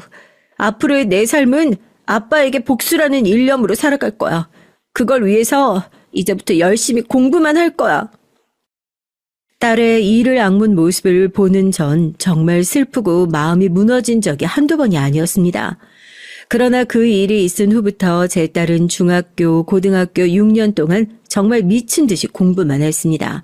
마치 자기를 버린 아버지에 대한 복수심만으로 똘똘 뭉친 듯 했어요. 하루가 다르게 딸의 표정은 어두워졌고 기운은 점점 독해져만 갔습니다. 딸은 잠도 줄여가며 코피가 나도록 공부를 열심히 한 결과 기어코 서울대 법대에 합격을 했죠. 딸과 전 합격 발표 소식을 듣고 서로 껴안고 방방 뛰면서 좋아했습니다. 전 그때만큼 딸이 대견했던 적이 없었어요. 전 그때만큼은 남편이 이 사실을 알아도 좋을 것 같아서 6년 만에 남편에게 연락을 했습니다. 그러나 제 기대와 달리 남편은 제 전화를 정말 떨떠름하게 받더라고요. 서로 몇 초간 아무 말도 없다가 남편이 마침내 천천히 입을 열었습니다. 정말이지 얼음장처럼 싸늘한 말투로 말이에요. 무슨 일이야? 당신이 먼저 전화를 다 하고 우리 사이에 더 할 말이 남아있어? 물론 당신이 우리를 버리고 그녀네 집으로 들어간 이후 나도 더 할 얘기 없어. 하지만 이번에 우리 딸이 서울대 법대에 들어갔어. 그러니까 우리 딸 대학 등록금과 책값 정도는 내가 청구할 권리가 있는 것 같아서 그래서 전화했어. 설마 당신 그 정도도 못 해주겠다는 건 아니겠죠? 저는 욱하는 마음에 말은 쌀쌀맞게 했지만 마음속으론 이제라도 늦지 않았다고, 남편이 제 딸의 법대 입학을 축하한다고, 이젠 아버지로서의 의무를 다하겠다고 말해주길 바랬습니다. 하지만 저의 기대는 남편을 몰라도 너무 몰랐던 정말 말도 안 되는 것이었죠. 남편은 냉담하게 저에게 쏘아붙이듯이 소리쳤습니다. 뭐, 법대? 서울대? 그래서 그게 나와 무슨 상관이 있다는 거야? 설마 내가 곧 이혼할 당신과 사이에 난 딸 따위를 더 이상 신경이라 쓸 줄 알았어? 난 여기서 내 아내와 행복하니까 나한테 다신 연락하지 마. 당신이 또 이런 일로 나한테 연락하거나 우리 집 근처로 눈에 띄게 돌아다니면 경찰 부를 거야. 아, 그리고 지금 살고 있는 그 집 말이야. 이번 달 내로 비워줘. 이제 내 딸이 20살 됐으니까 우리 이혼할 수 있잖아. 우리 와이프가 그 집 얘기를 듣더니 꼭 거기 들어가서 살고 싶다고 하지 뭐야. 이제 알았으니까 당신은 당신 딸 일로 나한테 연락하지 마. 그애가 대학을 가든 말든 나랑은 상관없는 일이니까. 뚝 하고 제가 뭐라 대꾸할 새도 없이 전화가 끊어졌어요. 전 남편의 청천벽력 같은 통보를 받고 너무나 분해서 그 자리에서 엉엉 소리내어 울었습니다. 마음 한구석엔 제 딸이 좋은 대학교에 입학했으니 혹시나 남편이 다시 돌아오지 않을까 하는 신락 같은 희망을 마음속에 품고 있었는지도 모르겠어요. 그렇게 바보 같고 부질없는 생각을 했었던 제 자신이 너무나 한심했습니다. 그리고 저와 딸을 버리고 그녀에게 간 남편이 원망스러웠고요. 제 딸은 나중에 그 얘기를 듣더니 화를 내면서 저에게 뭐하러 그 아버지도 아닌 인간에게 연락을 했냐면서 저를 나무랐습니다. 그 인간은 다시는 아빠라고 생각하지도 않는다고 대학 등록금은 걱정하지 말라면서 저를 위로했어요. 엄마, 그 인간한테 왜 그런 비굴한 전화를 해서 내 마음까지 뒤집어 놓는 거야. 그 인간 절대로 엄마랑 나 돌봐줄 사람 아니야. 엄만 내 등록금은 걱정하지 마. 내가 어떻게든 충당해서 내 힘으로 대학 다닐 테니까. 엄만 그저 내 옆에만 있어줘도 충분해. 앞으로 대학 졸업하고 검사되면 내가 엄마도 먹여 살릴게. 나 엄마 절대 고생 안 시켜. 불쌍한 우리 딸, 남편이 저와 딸을 버린 것 때문에 마음에 상처를 받고 어떻게든지 살아남아야 한다는 마음이 딸에게 도끼를 불어넣었어요. 딸은 걱정하지 말라고 말했지만 전 그래도 엄마가 돼서 딸이 혼자서 모든 짐을 감당하게 놔둘 수가 없었습니다. 딸의 등록금 문제는 엄마로서 당연히 해결해 줘야만 하는 것이었으니까요. 전 결혼할 때 남편이 예물로 주었던 다이아 반지며 금목걸이 세트를 팔아 딸의 대학 입학금과 책값을 마련했습니다. 그리고 100평짜리 강남의 집에 남편이 들이닥치기 전에 딸과 26평 아파트로 이사를 갔어요. 서울대학교 근처에 있는 동네로요. 그로부터 석 달 후에 남편은 저에게 소환장을 보내 이혼 소송을 걸었습니다. 전 어찌저찌 남편과 합의를 하고 위자료를 받았어요. 일단 남편이 바람을 피운 건 확실하니까 위자료를 제가 받는 건 맞았죠. 하지만 남편은 제 딸이 성년이 되었음을 이유로 들어 양육비를 보낸 것도 끊어버리고 일시불로 2억 이상은 줄 수 없다고 버텼습니다. 전 할 수 없이 눈물을 머금고 그 금액에 이혼에 동의를 했어요. 그 후 몇 년 동안 저와 남편은 전혀 마주칠 일 없이 살아왔습니다. 딸이 서울대에 합격하고 대학생이 되면서부터 저도 식당 일이며 남의 집 청소 등 닥치는 대로 일을 해서 우리 두 사람 생활비를 마련했어요. 그러다 보니 조금씩 돈도 모이고 작은 아파트 전세에서 좀 더 큰 집으로 이사를 갈 정도까지 됐어요. 조금씩 형편이 나아지는 것을 느끼며 전 몸이 부서져라 더욱 일을 많이 하게 됐죠.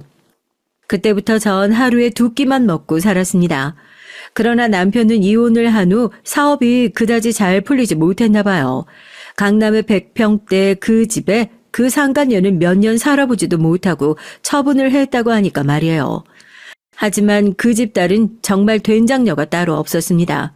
그래서 남편은 그 딸년의 비위를 맞추느라 겨우 서울 경기권 내에 있는 듣보잡 대학교에 들어간 그 애한테 입학 선물로 4억이 넘는 벤츠를 사줬다고 하더라고요. 그 딸년은 자랑스럽게 그 학교로 벤츠를 몰고 다녔다고 하고요. 그에 비해 제 딸은 그 명문대를 다니면서도 대학 4년 내내 아르바이트를 해서 겨우 다음 학기 등록금을 마련했습니다. 서울대 법대생이다 보니까 과외 자리는 고액이고 어렵지 않게 구할 수 있었지만 4년 동안 제 딸은 또래 여자애들처럼 낭만적인 대학 생활을 하지 못했어요. 남자친구는 물론 못 사귀었고 마음 편히 축제를 즐길 수도 없었습니다. 남들이 다 간다는 필수 코스인 해외 영어 연수 따윈 당연히 꿈도 꾸지 못했죠. 어쩌다가 딸과 제가 이런 꼴을 당하게 됐는지 사랑하는 딸의 암울한 현재 생활이 꼭 남편의 탓인 것 같아 전 너무나도 억울했습니다. 딸의 등록금을 내기 위해서 빚을 질 때마다 전 남편이 원망스러웠어요. 하지만 딸은 제가 빚을 질 필요 없다고 꼭 자기가 벌어서 대학을 다니겠다고 고집을 부렸습니다. 전 그런 도끼 가득한 딸의 눈을 보면 어느 땐 소름이 끼치도록 무서웠어요. 그래도 남편이 혈육이고 아버지인데 그 아버지에 대한 복수심만 남아버린 딸의 인생이 불쌍하게 생각되기도 했고요. 딸은 대학을 가서도 이를 갈고 공부를 열심히 했습니다. 그 결과 대학을 1등으로 졸업하고 로스쿨에도 우수한 성적으로 들어갔죠. 로스쿨을 졸업한 딸이 검사로 임용됐을 때 전 정말 태어나서 이렇게 기쁜 날이 없었어요. 남편과 이혼한 후에 아무 희망도 없이 살았는데 그래도 우리 딸이 검사가 되었다고 하니까 얼마나 기뻤는지 모르겠습니다. 그러나 제 남편을 향한 복수심으로 딸의 눈은 불타서 이글거리고 있었어요. 전 딸이 남편에 대해 증오심을 드러낼 때마다 그만 잊어버리자고 단념하듯 말했습니다. 하지만 딸은 제 충고를 귓등으로도 듣지 않았어요. 경희야, 이제 그런 몹쓸 아빠 따위는 있고 네 인생 살아. 좋은 일만 보고 듣고 살아도 짧은 게 인생인데 복수심만 가지고 살아서 되겠니? 이제 우리 둘 다 그 인간 생각도 하지 말자. 엄마는 아주 지겨워. 그만 네 삶에서 그 인간을 몰아내. 그래야 네가 행복하지. 싫어. 엄마는 그게 가능할지 몰라도 난 아니에요. 그 인간도 그 인간의 내연녀랑 딸도 나락으로 떨어뜨리기 전엔 나 죽어도 눈을 못 감을 테니까. 엄만 말리지 마요. 그리고 날 도와주지 못할 바엔 그냥 모른 척 하세요. 하지만 딸에겐 아버지의 배신이 딸의 인생에서 가장 충격적인 사건이었고 그에 대한 복수야말로 중요한 삶의 목적처럼 되어버린 것이었습니다. 아버지에게 복수하겠다는 일념으로 어려운 공부도 과외도 마다하지 않고 살아왔던 딸이니까요. 제가 그애에게 무슨 말을 할 수 있겠어요. 아마 뭔가 말한다 하더라도 그 애의 귀에 제대로 들어가지도 않을 게 뻔했습니다. 그러던 어느 날 딸은 그 복수의 기회를 좀 더 빨리 잡게 됐어요. 남편의 부동산 회사가 분식회계를 했고 거액의 세금을 빼돌렸다는 첩보가 들어왔거든요. 그때 딸은 검사 임용이 된 지 얼마 안 돼서 남편의 회사 사건 같은 큰 사건을 맡을 짬까지는 안 됐습니다. 그런데도 딸은 글쎄 신입 검사 주제에 무작정 검사장님에게 찾아가 무릎을 꿇고 부탁을 했다고 하더라고요. 그 회사의 속사정을 다 낱낱이 까보일 테니까 선배와 함께 그 사건을 맡게 해달라고 말이에요. 검사장님은 딸의 대찬 성격을 좋게 보시고 선배 검사와 공조수사를 허락하셨다고 하더라고요. 딸은 드디어 그 인간의 꼬리를 잡아 나락으로 떨어뜨릴 기회가 왔다면서 좋아하더라고요. 그러면서 선배 검사와 며칠 밤낮을 세워가며 열심히 수사를 했습니다. 남편의 회사는 분식 회계로도 모자라 빌라 여러 채를 사서 전세 사기에도 가담했던 모양이었어요. 돈이 잘 안 벌리니까 온갖 나쁜 짓은 다 했던 모양이죠. 나중에 들은 얘기지만 그 내연녀의 씀씀이가 너무 해퍼서 남편은 그 여자와 딸년의 비율을 맞추는데도 엄청 허덕이면서 살았다고 그러더라고요. 전 어릴 적엔 집이 가난하게 살았기 때문에 언제 돈이 없어질지 모른다고 생각했어요. 그래서 남편이 돈을 많이 벌어와도 그걸 거의 안 쓰고 모으는 편에 속했거든요. 꼭 필요한 것만 소비하고 쓸데없는 것을 사지 않았어요. 그러나 남편의 내연년 술집 마담 출신이라 돈이 생기는 대로 무조건 명품 옷 사고 핸드백 사는데 다 써버리더라는 거였습니다.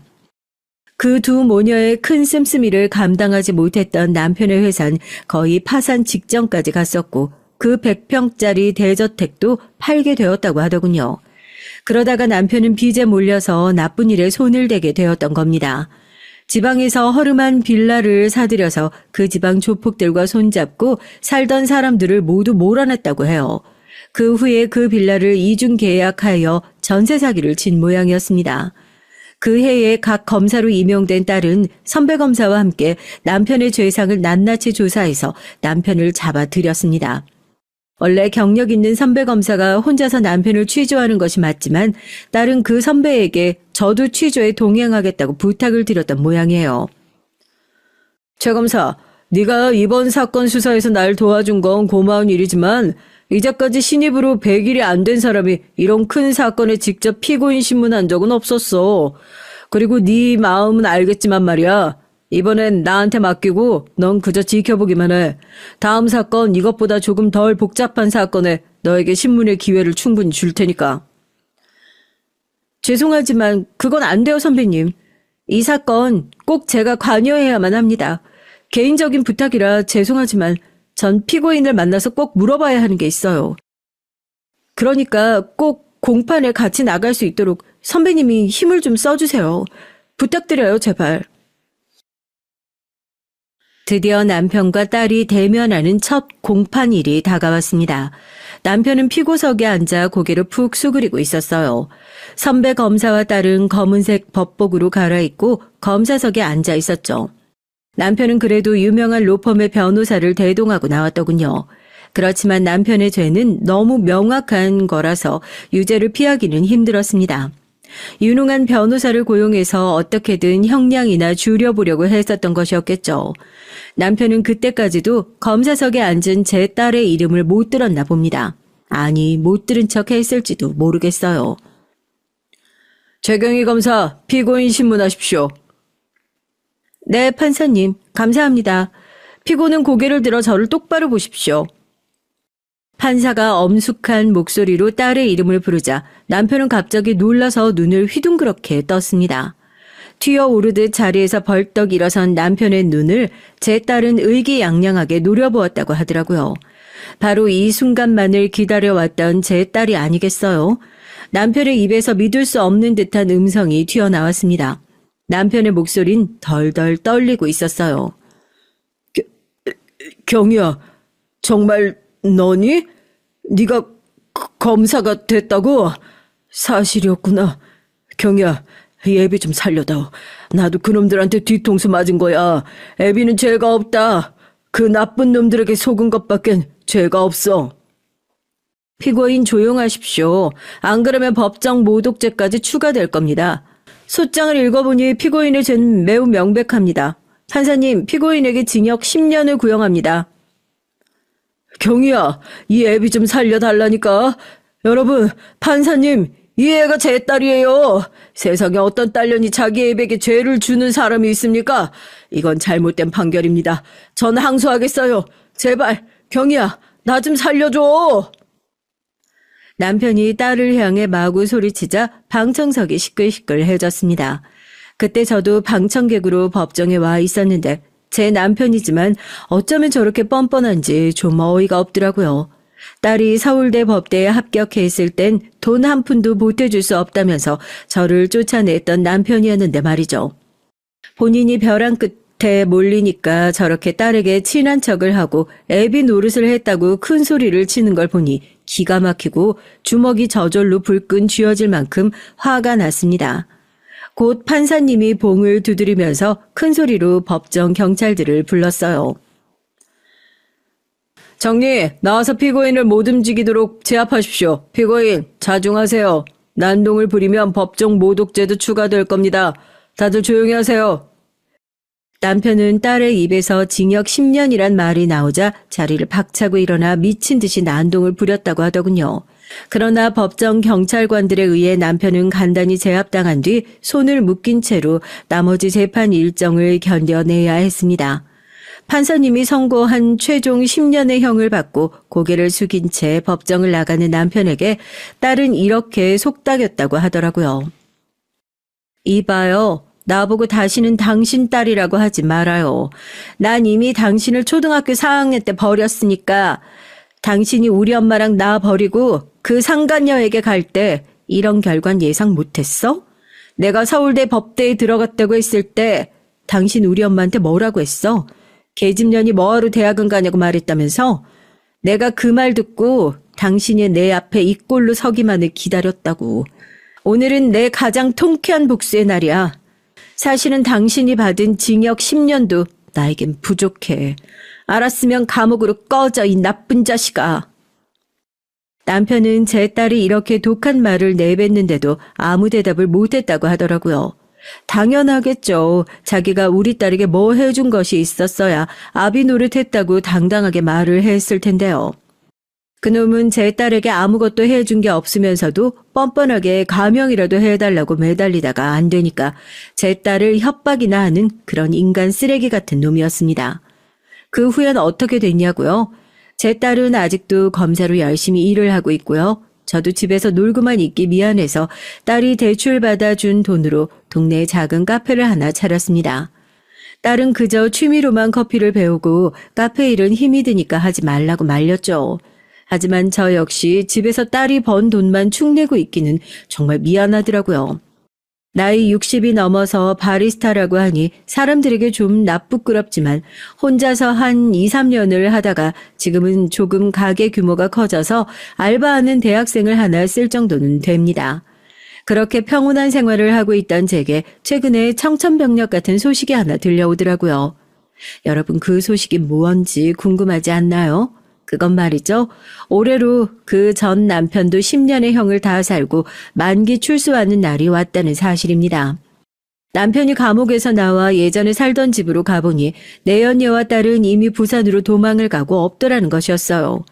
남편은 당연히 장인 장모의 집으로 내연녀를 먼저 찾아갔다고 해요. 하지만 내연녀는 돈 없고 능력도 없는 남편 따위는 보고 싶지도 않다면서 남편을 문전박대하더라는 것이었습니다. 그래서 갈 곳이 없어진 그 인간은 수소문을 해서 제가 사는 집을 알아낸 모양이었어요. 그 사람은 기운 없는 목소리로 미리 저에게 전화를 걸었습니다. 저기, 내가 너무 배가 고픈데 갈 곳이 없어.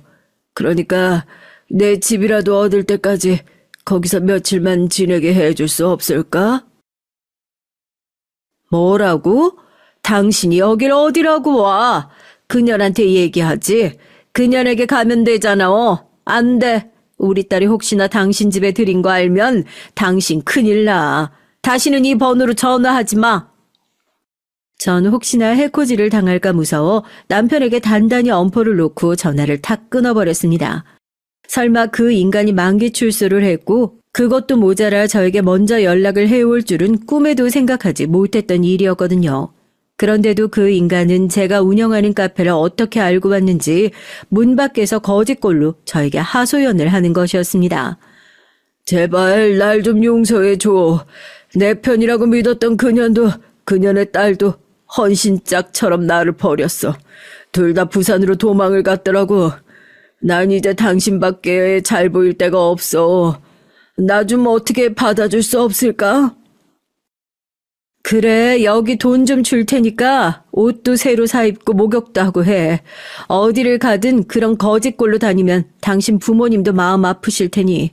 하지만 난 당신 미래까진 책임져 줄 수 없어. 당신이 먹고 살 돈은 스스로 벌어야 할 거야. 자, 어서 나가. 몇 날 며칠을 씻지도 못하고 옷도 빨래를 하지 못한 채 꾀죄죄한 전 남편의 얼굴을 보니 잘됐다는 감정보단 그래도 불쌍한 마음이 들었어요. 전 남편을 가게로 불러 새 옷을 사주고 목욕비를 줘서 사우나에 다녀오도록 했습니다. 제멋대로 자란 머리도 깎고 깔끔해진 남편은 그저 훌륭한 노년의 신사처럼 보였죠. 내가 미울 텐데 이렇게까지 도와줘서 고마워 여보. 내가 도움받는 김에 염치 없지만 좀 더 도움받을 수 없을까? 우리 딸 경이가 오면 내 얘기 좀 잘 해줘. 난 당신에게 아니면 어디 부탁할 데도 없고 당장 오늘 밤 잘 자리도 없어. 그러니까 부탁할게. 제발. 남편은 한껏 애처로운 표정을 지으면서 저에게 애걸복걸 했어요. 하지만 제가 남편을 만난 것을 우리 딸에게 들키기라도 한다면 저에게 얼마나 화를 낼지 안 봐도 뻔한 일이었습니다. 전 입술을 악물고 남편에게 말했죠. 아니야. 나한테 더 이상 매달리지 말아줘. 난 여기까지밖에 못해줘요. 이 카페도 우리 딸이 대출받아준 거고 지금 살고 있는 집도 딸이 전세금 낸 거야. 난 아무런 금전적인 힘도 없고 모든 통장 관리 역시 우리 경이가 다 해. 난 당신한테 줄 도움 없어. 미안하지만 이제 나가줘. 남편은 눈물을 흘리며 저에게 미안하다고 용서해달라고 당신이 아니면 부탁할 곳도 없다면서 슬프게 애원을 했습니다. 하지만 제가 남편을 받아들인다 하더라도 딸이 전 남편을 용납할 리가 없었어요. 제 딸은 제가 남편에게 옷 사주고 돈을 준 것만 알아도 저한테 얼마나 화를 내면서 잔소리를 해댈지 다 알 것 같았거든요. 결국 남편은 제가 그날 카페에서 번 돈의 반을 받아가지고 저의 가게를 떠났습니다. 한 20만 원 정도 되는 돈이었는데요. 그 돈으로 어디 가서 살진 모르겠지만 아마도 그리 편안한 처지에 있는 건 아니겠죠. 그러니까 마누라를 배신하고 딸을 헌신짝처럼 버렸던 남편의 마지막 모습은 저렇게 쓸쓸하고 불쌍한 늙은이가 되어버린 것이었어요. 절대로 남편이 불쌍해서 봐주고 싶다거나 그 사람에게 털끝이라도 애정 갖는 게 남아있진 않았지만 10년 동안 교도소에서 살고 나온 그 사람의 미래는 그다지 밝아 보이지 않았습니다. 그래서 전 저녁에 퇴근한 딸에게 조심스럽게 전 남편의 근황을 아느냐고 물었죠. 혹시라도 인간적인 마음에서 딸이 남편을 도와주겠다는 기색이라도 보인다면 어디 새빵이라도 하나 얻어주면 될 것 같은 마음에서였습니다. 그러나 딸은 단호하게 전 남편에 대한 말을 잘라버렸고 제 기대를 무너뜨렸습니다. 엄마, 난 그 인간이 교도소에서 출소했다 하더라도 절대 만날 생각이 없어. 혹시 그 양심 없는 인간이 엄마에게 연락이 오더라도 절대 받아주지 마.